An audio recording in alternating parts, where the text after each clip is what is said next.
સ્વદેશી અપનાવો અને તમે પણ ઓપરેશન સિંદૂરના ભાગીદાર બનો. પીએમ મોદીની દેશવાસીઓને હાકલ. વડાપ્રધાન નરેન્દ્ર મોદીએ ગાંધીનગરમાં એક કાર્યક્રમને સંબોધિત કરતા ઓપરેશન સિંદૂરની સફળતાનો ઉલ્લેખ કર્યો. આ દરમિયાન પીએમ મોદીએ દેશના નાગરિકોને અપીલ કરતા વિદેશી સામાન પર નિર્ભરતા ખતમ કરવાની અપીલ કરી છે. તેમણે નામ લીધા વિના અમેરિકા અને ચીનને સખત સંદેશો આપ્યો છે. તેમણે કહ્યું કે ઓપરેશન સિંદૂર ફક્ત સૈન્ય બળના ભરોસે નહીં, પરંતુ તેમાં જનબળની ભાગીદારી હોવી પણ જરૂરી છે. પીએમ મોદીએ કહ્યું કે 2047 સુધીમાં વિકસિત ભારત બનાવવા અને અર્થવ્યવસ્થાને તાત્કાલિક ચોથા નંબરેથી ત્રીજા નંબર પર લઈ જવા માટે હવે આપણે કોઈ વિદેશી વસ્તુનો ઉપયોગ કરીશું નહીં. આપણે ગામડે ગામડે વેપારીઓને શપથ લેવડાવવા પડશે કે વિદેશી સામાનમાંથી ગમે તેટલો નફો કેમ ન મળે, કોઈ પણ વિદેશી વસ્તુ વેચશે નહીં. તેમણે કહ્યું કે આજે નાની આંખોવાળા ગણેશજી પણ વિદેશથી આવી જાય છે. ગણેશજીની આંખ પણ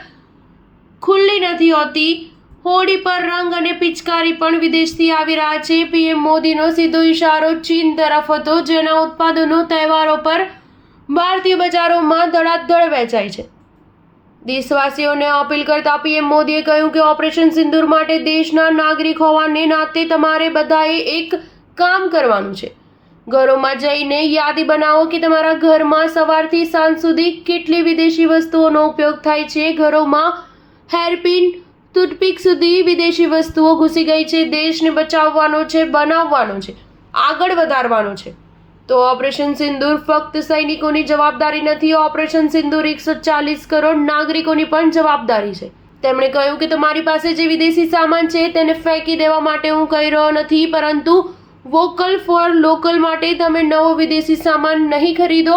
1-2% જ એવી ચીજો છે જે તમારે બહારથી લેવી પડે, જે આપણા દેશમાં ઉપલબ્ધ ન હોય.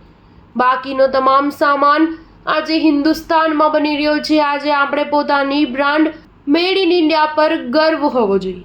સ્ટાર ન્યૂઝ 7 હંમેશા સચ્ચાઈની સાથે.